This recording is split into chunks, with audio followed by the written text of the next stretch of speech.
right. Welcome to Masisi Radio. Today, or this month, we're going to be celebrating Nubian Heritage Month. My name is Mr. Bitch. I run a party called Iwa that celebrates North African Swana culture. So we wanted to celebrate the Nubians here in South Florida. So I'm going to have them introduce themselves and go from there. Hi, my name is Rayoonie. I am an artist and DJ in Miami. And I actually don't know what to say. Like, what else do I say after that? Yeah, that's it.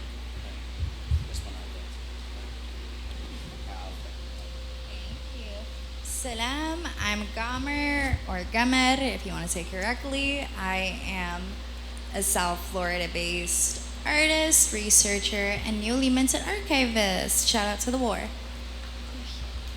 Period. Okay, so we're just gonna get into it. I first want to just talk about what is Nubia, the history of Nubia, since that is what we are celebrating, what we're here to talk about today. So y'all can give your own definitions. Okay. Well, I mean, to put it simply, Nubia is the southernmost and northernmost region of Sudan, but back in the day it spread throughout the whole region. And mainly now people know Nubia as what is modern day Luxor and Aswan in Egypt. But the Nubian people consist of hundreds of tribes who speak hundreds of languages who lived in the region throughout, the beginning of time, and that were displaced throughout, the consequences of many conflicts and natural and unnatural disasters that occurred in the region.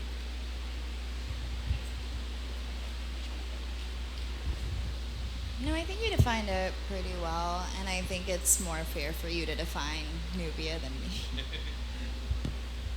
me. So on that note, I would love to talk about the experience of somebody who is Nubian. For example, we talked last time about you growing up in Sudan, but obviously living here, and what that might mean to you, as well as your experience of being a Nubian person that grew up here in South Florida. You want to take it away first, or should I? Okay. I mean, it's super interesting because you live your life in this middle zone. You're like not to do the whole "what am I" thing, you just kind of feel like you're too Arab to be black, and then you're too black to be Arab, and you're kind of like, where do I fit in the societal groups, that society has created for us based on race and, where we come from.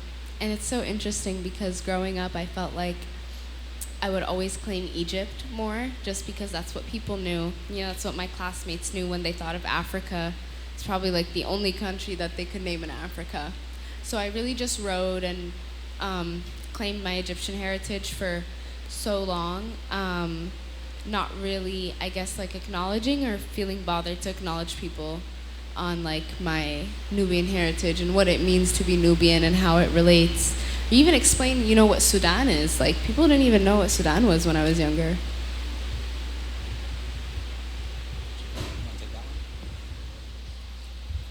I can relate, not to be cliche, because it kind of sounds cliche, but growing up in the States where people don't really, or at least in South Florida, where there might not be as strong a concept of East Africa or Northeast Africa and what our phenotypes look like, and that our cultural differences and also religious differences, because most of us are, not all of us, but most of us are Muslim, does create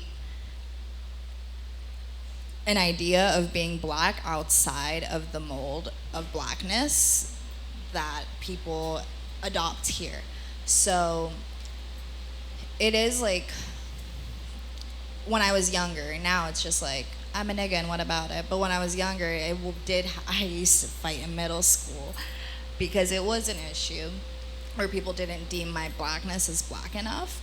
But on the other side of that coin, being Afro-Arabian, Arabs don't claim you because you're black. And it's like, well, let's unpack that. Let's unpack that. So it is like both communities are weird to accept us, I think, but I think that also comes from a lack of cultural knowledge on both ends. But that's just my experience. On that note, are all, I think I know the answer to this, but not all Nubians are Arab. Absolutely not. Yeah.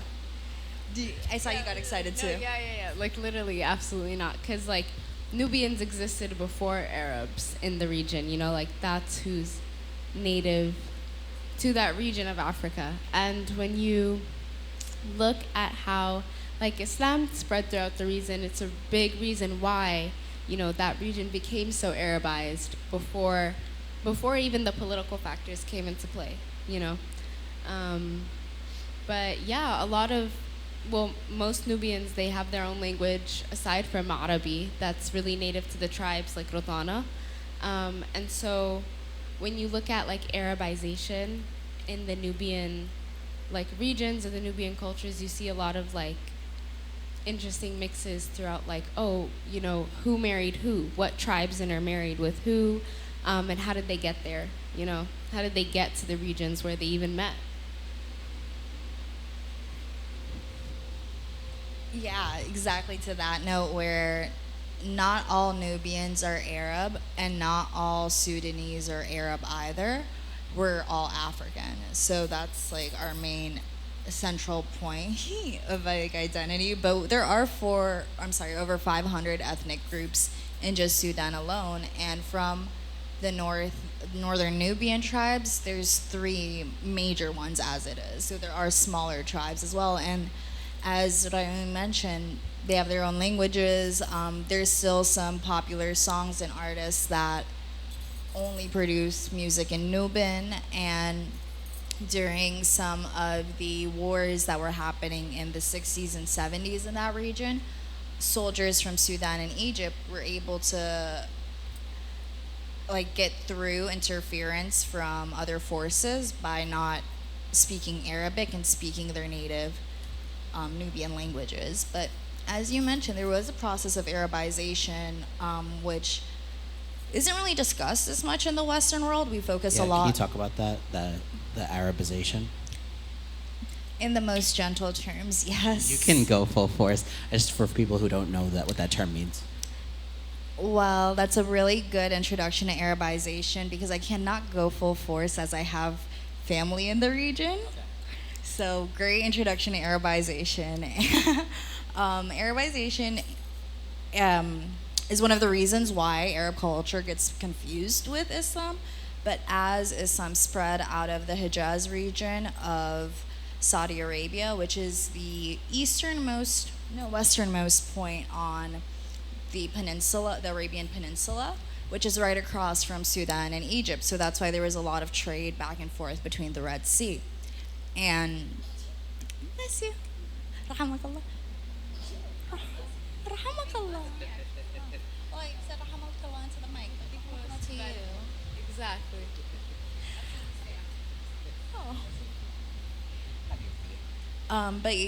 The process of Arabization was really influenced by the spread of Islam, as you mentioned, and as Arab traders were coming in to where Nubian tribes lived, they were intermingling and marrying in, but Arabs didn't come into the region until about the 12th century. So, as you mentioned, the Nubian tribes predate the Arabs for a very long time in that region. And I think I remember you talking about how Egypt has basically stole a bunch of things from Sudan, saying that it is theirs. I think perfume was one thing, but am I wrong on that? Oud? Am I wrong? Is it? I don't know. I'm just like... I was gonna say, I didn't know about oud. I remember last time we were talking about henna. That was one thing that started. Oh, falafel, yes. Because in Sudan, it's tamiya. But the Arabs... Taste the same, or? It's the exact same. Literally the exact same thing. I don't eat it because I'm allergic. Yeah, it has sesame. Really? Hey, thank you. But that, I don't remember what else we Yeah, I think it's a similar story. Yeah, yeah, right. Just to be clear, ancient Egypt was black. I feel like everybody knows that, but were talking about. I feel like everyone on woke Twitter knows that everyone in Egypt was black. And go ahead. so sorry, it's funny you mentioned that comment because there is a very strong, and why also like censoring some of the stuff we're saying, there's a very strong shift in Egypt right now to kind of reclaim the history of ancient Egypt as a light-skinned civilization. It's literally called like the Kemet movement, and their whole thing is to be online monitoring and attacking Black Twitter.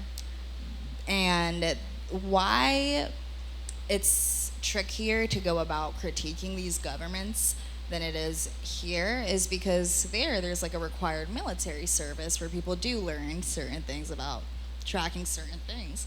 So when you go back there all the time and you have family there, it's kind of tricky. But Arabization.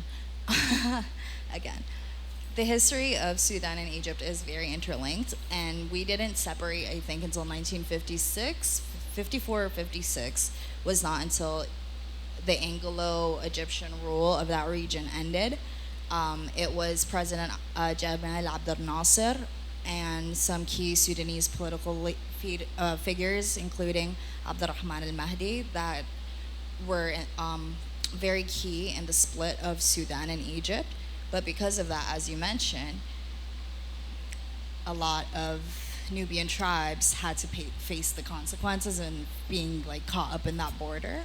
But yeah, that was a very recent split. So a lot of the history that people know of ancient Egypt only came out of the Anglo-British, like the Anglo-Egyptian rule. So the British took over the narrative of the region, but Nubian civilizations predated Egyptian civilizations by 30,000 years.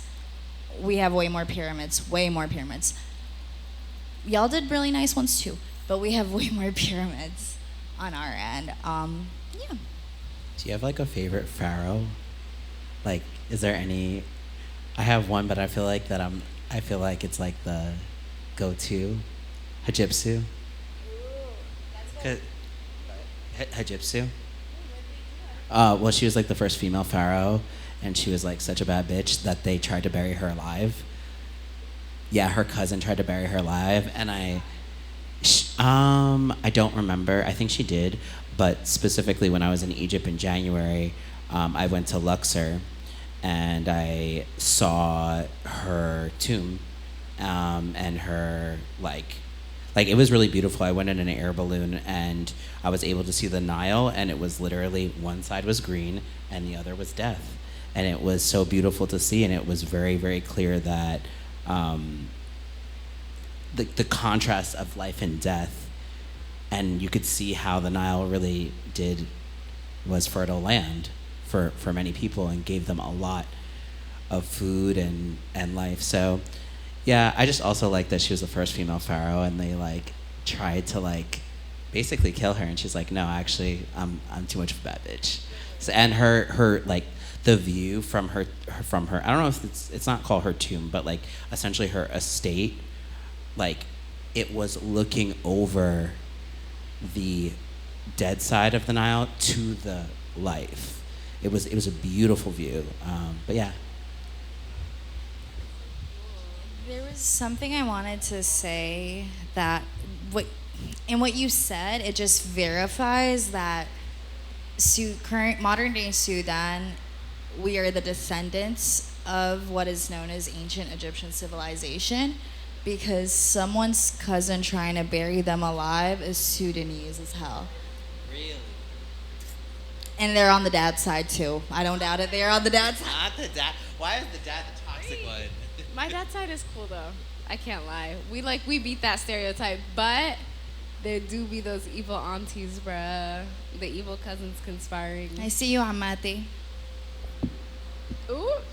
Period. No, that's so funny. I remember being in the new museum that opened up in Cairo, and they had the underground section for all the pharaohs, and the hieroglyphs on it. My mom was like, "Oh, like look at these hieroglyphs. Like notice how they're different from the other ones." And she was like, "Because these were Nubian pharaohs. Like they're not from the civilization of what they consider ancient Egypt. You know, like they were completely different. Their language was different. Their written language was different. You know, they lived, or I guess died, in different pyramids. So it's just so interesting to see how, you know, they're in the museum claimed as something else. I have a follow-up question to that. So, would you say that any of the ancient pharaohs that we are talking about, are they all Nubian? Or were there pharaohs like at different times? Because the idea of the monarchy of having a pharaoh did come out of the Nubian like people, I would say, but obviously, you know, because of politics and just history in general, yeah, there were so many different pharaohs, like Cleopatra. I mean, she's the only one that's really white. You know, everyone wants to push the white pharaoh stereotype, but she really is the only one because she was put in by the, you know, the Hellenistic people that were taking over the region at the time. So it was like really the Greeks and the Romans who had the power over the region at that time. So those were who those pharaohs were. But then, you know, when people like Nefertari were there, like she's a Nubian pharaoh. So it's like, I don't know, I guess it's like the difference of power, you know, seeing how the power balance shifted from the Nubian people to, you know, the Greeks and what we think of like Hollywood, Egypt. Do you want to add to that at all? Because the original question was like, what was your favorite pharaoh? Yeah, so I was gonna go more into history, but we can like hop into another question. Yeah. Okay. I want to touch on your lovely. I don't know. Is it a hobby, or is it just an interest? Archiving. I want to talk about that and like. What would you say? It's a hobby, I feel like a responsibility. Yeah. I feel like it's like more than just a hobby. That's why I'm like, it's like I'm assuming like a calling from God too. You know, just because you're able to do this work. So can you talk a little bit about like what inspired you? I know your grandfather's in there, or whatever you feel comfortable talking about. Why you archive? Why you feel responsible to? Is there anything particularly you archive that like really brings you joy? Yes, to all of the above. So I've always done research. As of the war that started April 15th, 2023, there's some generals I will never forgive. I felt like, I don't know, awful, despair. But it wasn't until I would say about 6 months ago when I was visiting family in Egypt and niggas decided to drop dead like flies as if I wasn't like there to visit them. I realized that one of my uncles a few years ago had the foresight to digitalize a lot of our images. So thank God my family was lucky enough to have a Dropbox full of pictures going back to 1900s. I always forget what the 18 versus 1900s is, but it goes back a long time, and that's really important to me because our house was the house I was raised in, the house my mom was raised in, the house my grandfather was raised in, was in our family since like 1888.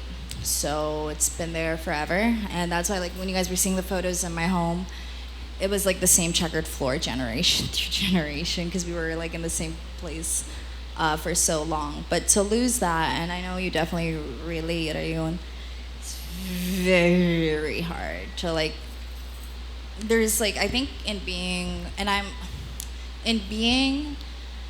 this is important, in Afro-Arabian Sudanese, I had a much different privilege than a lot of other Sudanese, and I didn't really understand the depth or levels of that until this war. So archiving, I think, also comes with having to look at like, oh, this is pretty, but like what's on the underside of it. And there, an individual I mentioned, Abdurrahman al-Mahdi, was my great uncle. And while he did do a lot of great work for Sudan in establishing a modern day Sudan, there was a lot that wasn't that great, where certain ethnic groups just were not given the same care that the Arabs in the north were given, specifically in Khartoum. A lot of tribes were Arabized through not just Abdurrahman al-Mahdi, don't get mad at me, far above, but like other folks that really pushed an Arab agenda and erased a lot of Sudanese in a land that had over 500 ethnic groups. And some of the fissures of the war right now come from Arabization with the RSF. So I think archiving is both important for my own personal family, because now my siblings won't see like or we won't be buried in our family tomb that's been there for generations, that the British destroyed twice and still have pieces of, and we want those pieces back. But like archiving allows me to understand things like that, like, and it also allows us as Sudanese to bear the responsibility of not letting things like this happen again, and understand where like we went wrong. Like I remember when you asked your mom if you told her my family last name, and you asked her if we'd be related, and your mom was like, "Ooh." Yeah, it bears that weight of like, this is my family, I love them. I need to preserve our history, but preserving our history might not always be the prettiest story to tell about Sudan. And we need to tell that story so we don't do it again, ever. Yeah. I want to touch on like maybe a lighter topic. I'd love to talk to like spirituality and just, we kind of talked before, but like just your relationship to Islam, and, or we can talk about the Sufism too, but I feel like it's such an important part of like the culture itself. Not everyone is Muslim, but I have a big interest in it, as you have kind of like brought that to light, and I just would love to hear a little bit more about your relationship to Islam as well as yours, especially as people who are living in South Florida, and what that means, because I think there are a lot of like stereotypes, right? I think also you probably talk about like folks that I'm sure are in your life that are covered, and you know, their experiences here I can't even imagine. You're gonna go first? Okay. That was...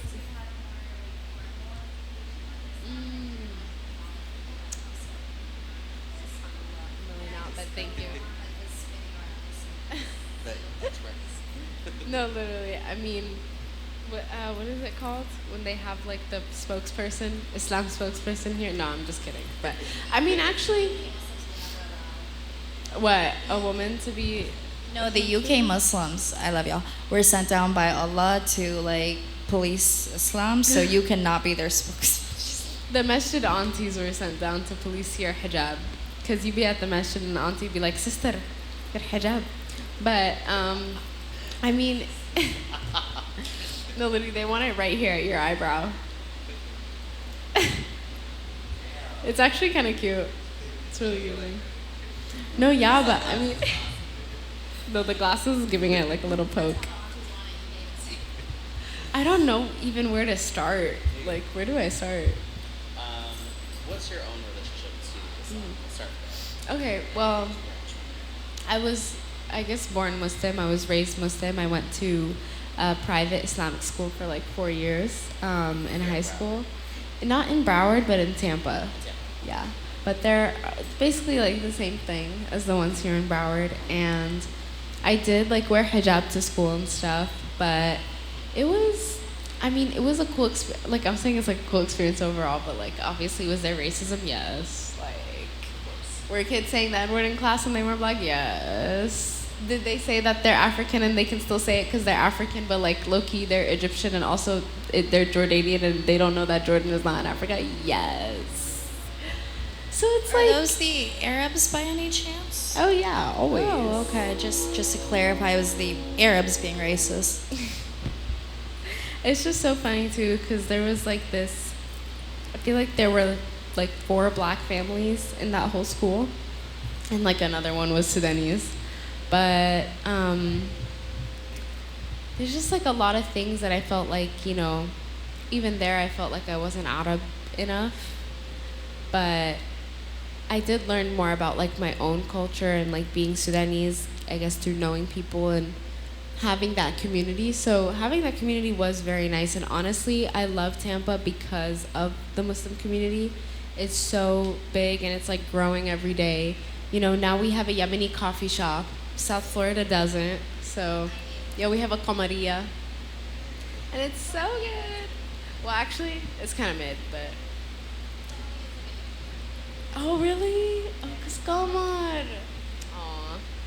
But I love the community there, even though, of course there's always those, I guess, like ignorances, within the community about being black and being Sudanese. But at the same time, it felt like I was a lot more accepted there than like American spheres, because at least I had that connection of I speak Arabi, We basically have the same culture because we've been Arabized, Y'all are still eating tamia, y'all just call it falafel, like we're literally the same. And I guess like with hijab, it's been something that's like, people always have this stereotype of, oh, you're Muslim, where's your headscarf? Like you don't cover. And obviously like that's a choice. And I wore it in school. I never felt like I was pressured to wear it, so I guess maybe that's why I don't wear it now. I don't want to say that if I was pressured to wear it, like I probably would wear it, because I feel like I wouldn't. Because I feel like I wouldn't be being true to myself and being true to my Islam. And that's something that I feel like Islam advocates for, like to do things when you're ready, And to do things that like, if you're not ready to do something, or if you don't feel like that's who you are, then just don't do it. Because imagine you're wearing hijab, but you're this completely opposite representation of what Islam is, Go ahead. No, I'm done. No, I'm actually done. That was the last point. I want to know what you were gonna say. No, I related to that because I'm a Scorpio. So like I was having those angsty thoughts as a teenager, like what is life? And exploring like different world religions and philosophies. But ultimately I always felt like I knew Islam was like the universal truth. I just wanted to like explore other things, and it felt like, to me personally, other things were just hinting at the bigger picture that Islam paints very clearly, which I think is, to me, I didn't understand that picture until I would say my early 20s, and I feel like it keeps evolving. Like the clarity evolves as your iman, and like iman is just like your relationship with God changes. But something that Islam really also emphasizes that I think gets lost in the way modern Islam is portrayed. In modern Islam, a lot of it does come out of Wahhabism. It was predominantly out of Saudi Arabia. So a lot of the Islam practiced or people identify with has a very strong Arab influence, and that's a cultural influence. The religion itself is very different than the culture. Ironically, Islam was sent to the Arabs first because God was like, the fuck are y'all doing? And he asking again on the day of judgment. Please get out of Sudan. But ultimately, Sudan. Quran and Islam emphasize a direct relationship with God. So similarly to what Rayoonie was saying, you do things at your own pace, at your own time, because we believe that and there's an entire surah, or like, sorry, ayah, which is a passage about it called the covenant, where our souls made a covenant with the creator that we were going to enter this realm and to be tested in this realm. We chose this test. So to be here, we have to establish our relationship with our creator in order to like navigate it. And I think it's helped me through a lot during this past period of kind of like a lot of loss. Kind of Islam is just like, what are you crying about? You're supposed to detach. Like, this is the test you signed up for. I'm like, okay, I guess you're right. I mean, you're right. But like, yeah, it's been very like reassuring. That's really beautiful. Yeah, especially as somebody that is like been interested in practicing for a while, but we've talked about this, right? I've gotten many different versions of Islam from different people. As like a queer and trans person, and we kind of talked about this, I would just love for you to talk a little bit about this because, of course, this is a queer platform. How are queer and trans people viewed within the Quran? But like, which I'm assuming, right? Because most religion goes against people like that. How do you hold space for being both queer and or trans, but also being Islam and practicing against some like a religion that like technically doesn't believe in you? I think that goes back to the separating the practice of like how the religion is practiced versus what the religion is actually, like what the book of the religion is saying. And the book itself is not saying like go into these spaces and be judged. It's not saying give a bleep about what these niggas gonna say about you. It's saying you have a responsibility to guide yourself through this life, and you can do that through this book. So even like, it's uncomfortable, but it's also like, it's your space to navigate. You have a right as much as anybody to, God created you. Your soul made, at least in my belief, made that covenant one-on-one. The church or mosque or public deli, them niggas were not in there making the covenant with you. So it's like your path is written in multiple different dimensions for you, not for like the people in the mosque to tell you what to do, you know? If you're new to Islam, what would you like advise anybody who is like trying to start practicing? Because, yeah, you gave me the Quran, but I don't know what to do with it. That's real. Because the Quran, I would say, like straight like Quran. Oh, it was the English one with all the footnotes. Okay, period. Yeah, like, I don't know how to do the preparation and stuff. Yeah. Oh. So, going back, if somebody was interested, where should they start? TikTok. No, I swear to God. No, I swear to God. Like, I will literally get videos on my TikTok that are like, how to do wudu 101. And they're like so cute. So wudu is like the purification process that you do before you pray or enter a mosque. And it's, I mean, yeah, it's just like cleaning your body. Like, it starts with your hands and your mouth, your nose, but each has like a certain number of times that you do it. So like your hands you do 3 times, your mouth 3 times, like your elbows. Yeah, you got to do your feet too, your hair. Yep. It's like, I'll literally send you it. And you know what's so funny? Like, there are little infographics online on Google that show you the steps. Oh, really? Oh, that's so cute, actually. No, same. Especially when I'm like, okay, how do I actually do ghusl? Like, that's the one I'd be forgetting. What is that? So ghusl is like another purification process specifically. I mean, guys can do it too, but for women, you have to do it when you get off your period. Mm-hmm. And it's also, no, I'm just like, I'm really glad that you mentioned with wudu it's a purification process. We're supposed to do it 5 times a day before each prayer. It is recommended to do it just willy-nilly because it's a blessed state to be in, because you're in a purified state. And I think something that in my trying to identify with spirituality or religion, something I noticed that, or I'm learning now, is some of these, like, when people talk about water is magic and water creates life, and on a physics level, water molecules do change when you talk to them. In Islam, or like when, well, not when you talk with vibration, so when you talk to them, they're gonna change. Islam just tells us to do these things very like systemically and in such a disciplined way that it's like on an esoteric level. Is that how you say it? Is that? Oh, look at me, words. Thank you. I don't word easily. So on like an esoteric level, it is like instilling that protection. It is, and something I found really interesting is Islamic history, which I don't know much about, goes into entire realms and histories of like other beings that God also created alongside humans. So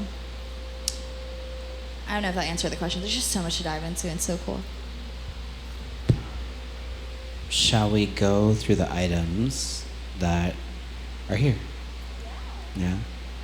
Yeah, we have about 15 minutes, so we can go through that, and then, yeah. So we were fanning before, but I don't know the actual name for this. It literally is called hababa, and do you want to translate it? Because I don't know. Yeah. I don't even know what it means, like hababa, like that's just It's hababa. Like so it's the a fan. verb, what you're doing right now, fanning yourself, is the habab. The habab. Yeah. Yeah, the habib. Habab. Yeah. Habab. Habab. Habab. Yeah. Yep. Habab. So this is a hababa, and exactly. It smells so good, actually. Oh, yay. This one was a wedding gift for my mom. It was handmade. Yeah, yep, that's the correct way. They're used in everyday Sudanese way, like every day. Like they're used to cover food, so food doesn't get dirty, or like not everybody got refrigerators out there. We got to use hababa, so Right, it's like they have literally. multiple uses for real. And this was a wedding gift to my mom from one of the families that have been in the same neighborhood with us since the 1800s. Wow. And then, what about this? Is this a plate? What? That is from No. Khana Khalili. Other way. This other way. Other way? Yup. Just like that. Perfect. Yeah, this is more so the Muslim culture, not everyone's culture there, but this is actually from Egypt, a marketplace called Khana Khalili. If you go, do not bargain with them, pay the full price. And this is the 99 names of Allah. So when we're talking about God, God is Allah in Islam. And when we also talk about being queer, it's important to also recognize in Islam, God is not gendered. So in the translation of the Quran, you'll see he, but we don't believe in a gendered God. I very well can be trans because God doesn't apply to gender. But we also don't humanize God as well. God is an entity to us. So there's no like man in a robe with a beard. It's like a thing that is all knowing almost. Not to like offend you by calling you a thing.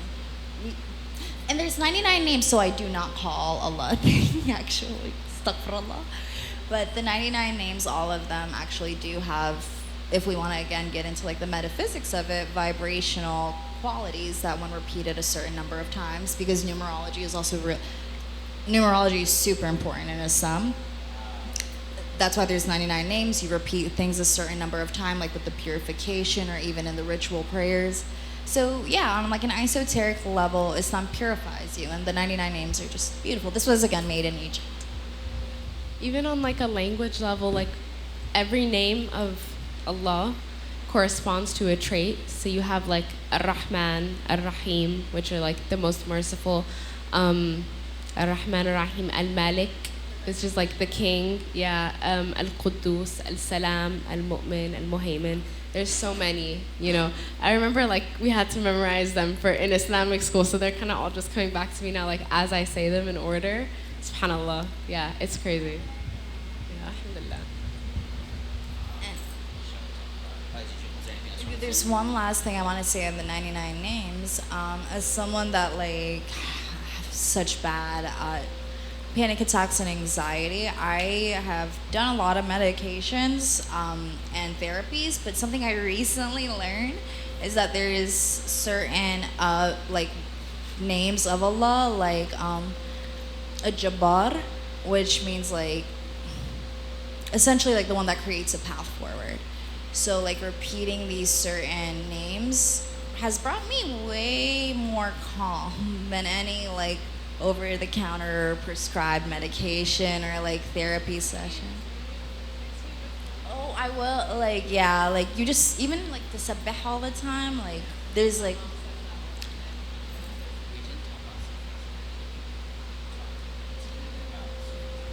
I think that ties in really good with like Emma opened it to you immediately though.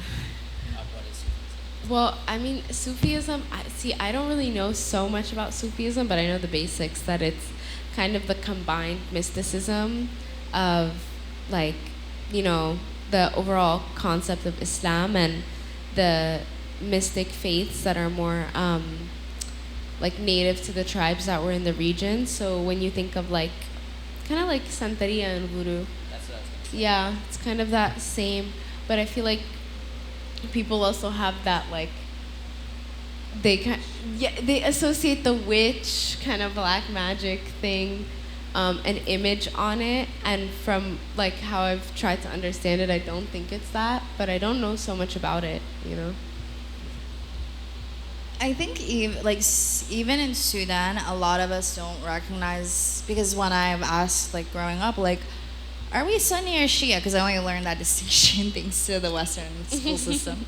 My mom would be like, we're Sunni, what are you talking about? But really, the type of Islam that is practiced in Sudan, 70% of us do practice a form of Sufism, because I don't know, I knew you went in 2019, but like for me, the mosque that was 2 houses down from our familial house. And what's funny is when I bumped into someone in Cairo who just, in the market, that happened to be from the same region, and they were asking me like, oh, like, where are you? And like, it was like muscle, I haven't like set our address. We don't have, like, there's no addresses. You describe how to get to places.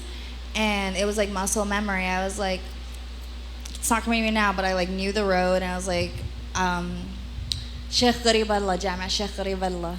Are you familiar with it? In Durman? So I've never been to Durman. Durman is the old capital. So we live right off, the road of Sheikh Gharib Allah. You make a left, you're right there. But that mosque, everybody goes and prays there. That's how I learned Islam. And then throughout all hours of the day, there is bukhur burning, which is this incense that also has like spiritual, or we believe, because of our African tradition, has spiritual qualities. Incense also started in Sudan. So at all hours of the day, they're burning bukhur. There's drums going. There is dhikr, which is like chanting in remembrance of Allah. There's people singing, like dancing. So growing up in that practice, I think I never distinguished that was Sufism. It was just like how we do Islam here. But Islam does have, we believe in magic, but we are also like, you can practice the elements through Islam. Like, go do your wudu if you want to go mess with water. go get cleansed. That's how you want to like play with magic, go get cleansed. But in Sudan, it does enter into like different territories, so it's interesting. Yeah, I'm also really grateful that we held on to our indigenous roots, because they blended into Islam beautifully. It's not so much like a clash. It was like Islam explains nature, so it made sense.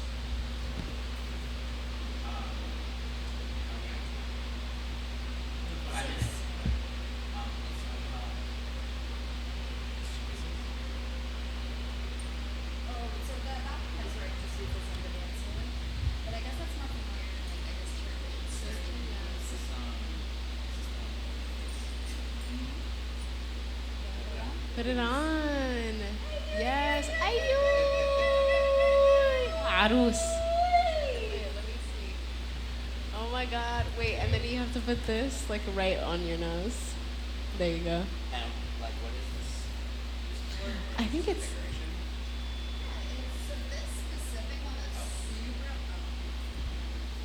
So this is like a belly dancing piece that we have.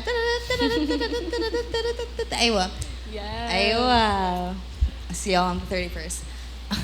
Aywa.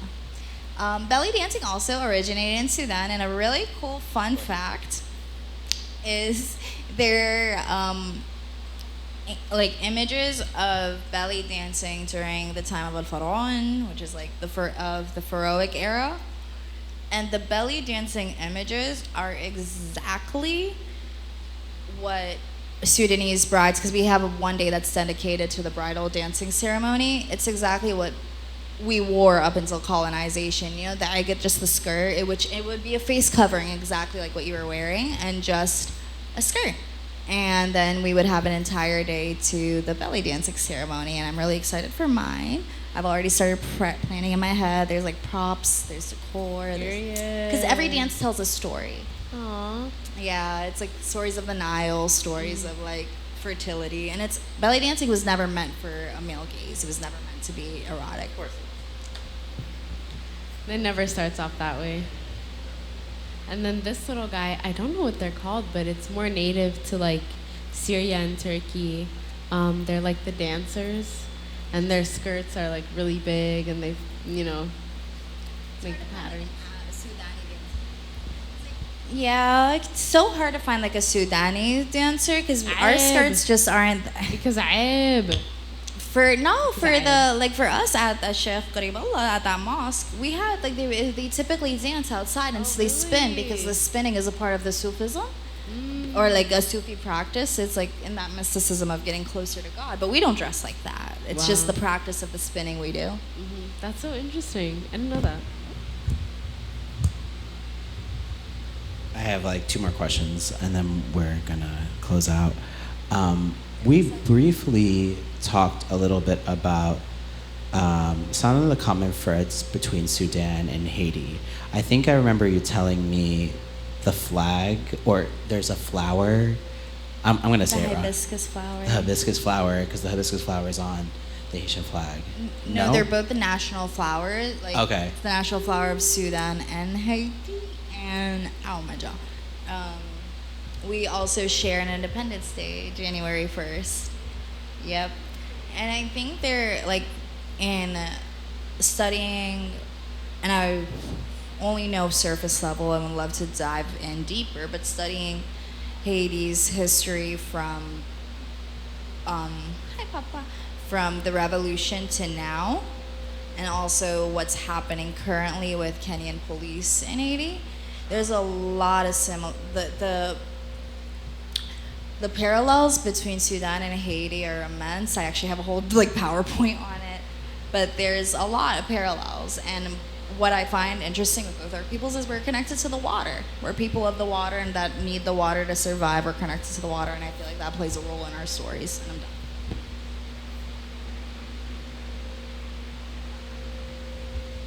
I mean, another parallel is like just the way the power is so centralized to so few people, and the lack of, it's not even the lack of resources, but the lack of free, trade of these resources is like people are coming in and benefiting off of this land that have nothing, no connections to this land, in both cases. And, it's like the same story. Like, they go in, fuck shit up, leave it to the people to scavenge things. Groups are created, and then there's instability, and they're like, oh, wow, look at these savages. Unstable country. They're taking our jobs. That's what they The whole say. time the We're taking our savagery, jobs. the whole time the savagery they're talking about, they're funding, but like the arms that get into both Haiti and Sudan have a common denominator.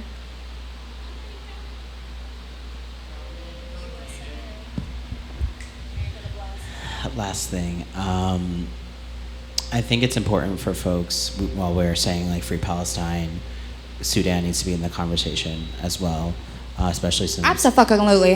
Absolutely. 1967, the Sudanese held the Arab Conference, the Arab League Conference, that made every Arab country in attendance sign the Three No's Agreement, which Sudan took the initiative in telling the Arab countries, we will not make peace with Israel, we will not have economic ties with Israel, we will not normalize nor acknowledge that shithole country.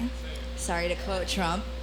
But no, we love you, Palestine. At the end of the day, Sudan has always stood with Palestine. We were the first to do it. Sudan has sent so many troops to different battles that there are towns in Ramallah, which is a region in Palestine, that are named after Sudanese generals. So Sudan has played a key part in solidarity with our Palestinian brethren and sisterin. I hate that. Siblings. siblings.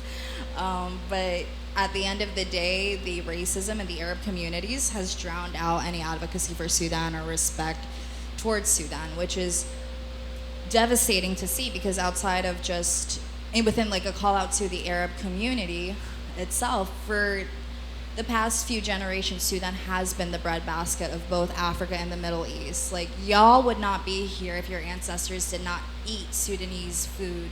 We were the biggest country in Africa. And to this day, the exports that are coming from Egypt and UAE are actually taken from Sudan, even during our time of war, where we can't even, like 25 million people are starving, and like the exports are still going to other regions in the Middle East, and people are talking about free Palestine. October 15th happened April 15th happened before October 7th. So all these people, especially local folks that have come out to Palestinian events, thank you for doing so, but what about Sudan? Especially you all black ones. What happened with, I thought we was kings. That was kings. Why are you not so strong? No, that's super real. And it's not really hard to do the research. Like, there's a lot of free media online. There's a lot of really, really educated and really smart Sudanese journalists and like content creators even, who will post videos about like what's happening in Sudan and ways to help. And I feel like there's a lot of, I think because, it's not as popular as a topic maybe in the media, that people aren't really exposed to what's going on in Sudan, but it is happening. And honestly, it's not hard to find out what's going on.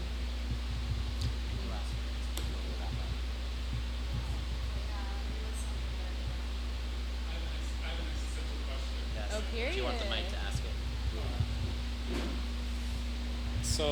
So, I mean, I have a lot of thoughts and ideas as to why Sudan is not such a popular conversation in popular media. This too, but I think that a big part is that it's much more difficult to find a villain, in the story, because like with Palestine and Israel, it's like obviously it's the Israelis, obviously it's the United States who are funding this thing. I mean, you could look at a lot of other people, but Sudanese gets more complicated, and I think Cuba has a complicated situation, because like, what does it mean when it's your own government oppressing you? How is this dialogue happening in popular media when it's like the people that are murdering you and displacing you is your own government? And yes, talk about that, and it leads me into the bigger question, which is like, I'm sorry, what is Sudan really to you? You know what I mean? Like, what does it mean to be of a culture, of a people, when you recognize that it's that same space that is oppressive on a religious level, on a governmental level, on a bureaucratic level, on a cultural level? Yeah, I'm sorry for that, but That's such a good question. That's really such a good question. And I would say, like, when you ask who is Sudan, like, it's really the people that live there, like the mothers, the families, like the houses. Like, my house has also been in my family for generations, you know, like I think like my dad grew up there, my grandfather did, you know, his grandmother too, and it's just like I don't know, because it's not even like it's not like the people, you know, like when I would walk out on the street and I would walk my 2 blocks to like the new KFC that was built and like the Pizza Hut that was there, and it's like the only sign of America that's like, or the Western world that's in Sudan. It's just like, you know, like that's not Sudan, you know. Sudan is ozone, you know. It's like ozone is like exactly, it's kafuri red chicken. Like there's places, you know, ozone is like this really, really famous ice cream shop that we would always go to. Rest in peace, because obviously it's not there anymore. That whole block is gone. And it's so crazy because like all the people that were there on that block that are now either in Egypt or Dubai or dead, yeah, like that was Sudan. And that is Sudan. But, you know, the people in that little prime minister building, man, I don't know who the fuck they are. No, that's too real. Yeah, like there was, and I think it's something that I didn't understand the depth of the class differences in Sudan to the point that it led the country to collapse. When you recognize what it took for some people to live in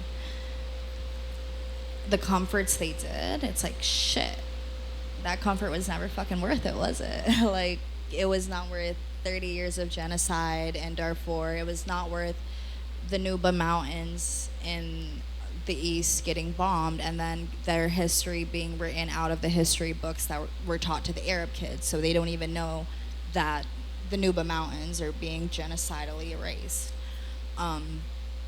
So Sudan, I think something that's really hard to stomach is that there might not be a Sudan moving forward, because our inception, and we've tried so much to make it work, didn't work. And that's what the conversation has been, is like, what do the new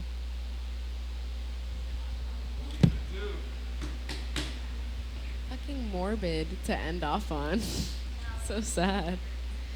No, but I mean, I feel like there's always hope though, because you know, at the end of the day, like, it was that same people, it was those same people who took down the government in 2019, you know, so like, and then so I feel like there's hope. I don't want to discredit the work that's being done on the ground, especially because the freedom fighters, that the youth that took to the streets in 2019 and literally freed Sudan of a 30-year dictatorship, they've never stopped. And maybe we can include links to support some of the work that's being done on the ground by these youth are setting up emergency tents to conduct like medical treatments that they're literally Googling with the Starlink to find out how to do, because our health system's collapsed. My cousin's a little bitch that died of malaria, because who the fuck dies of a mosquito bite? Like, that's what happens when your health system's collapse, bitch. But there was something I wanted to mention. It keeps slipping me, but the narrative of us doing this to our own people is why they silence us, because that's not true. The mercenaries in Sudan, some have Colombian passports. Ukrainian soldiers are fighting in Khartoum. Russia is in Sudan. So when you look at the players that form the RSF, the Rapid Support Forces, their core is the Janjaweed. Janjaweed, it literally translates to devil on horseback, and they were the ones that were doing genocide in Darfur for 30 years. Their general rebranded. He got a mountain of gold for doing that genocide, and now he's in cahoots with certain Arab nations. When we talk about no clear players, we gotta listen to where the money is flowing. So every time the US is making this brilliant AI infrastructure in the Middle East, and just also happen to send 60 billion worth of bombs to the people that promised to build it, the Arab Peninsula does not have the minerals to create AI infrastructure, but they purchased a lot of weapons, and they did that also after the Abraham Accords. When you went back to Sudan, it was 2019. That's when we had KFC, Pizza Hut. That was not there when I was in Sudan, because Sudan was actually on a sanctions list since the 80s when Clinton, or not, sorry, 90s when Clinton bombed us, thinking that we had weapons of mass destruction. He bombed a pharmaceutical factory that cost us a generation of people that died over high blood pressure and diabetes. A generation of people wiped out. Because of that, U.S. was on sanctions for 30 plus years. The only thing, so Sudan produces 80% of the world's gum arabic, and that is necessary for Coca-Cola and Pepsi. The U.S. was still extracting gum arabic from Sudan to produce their sodas here while letting us starve. So like there's players, they're just more discreet in how they play about it. Thank you for asking that. But internally, the other side, the Sudanese army, we got to take a look at ourselves too, because that's mostly, it's led by Arabs, and that's why they're doing indiscriminate bombing when it's not Arab regions. So. Sorry. No, don't be sorry. Thank you so much for sharing stories, educating us. I learned, no. Thank you, Masisi Radio. Thank you, Wansi. Thank you, Kaya, for having us. Exactly, for making this beautiful space. Next Thursday, you can find us at the corner, celebrating Iowa, July 31st, next Thursday. I'll be there DJing, as well as Rayoonie DJing, as well as Gämer hosting, and we have belly dancing, and yeah, it's gonna be fab, and it's free. Yes, of course. So come hang out, come have a good time with us. Thank you again, Masisi Radio, for hosting. Bye.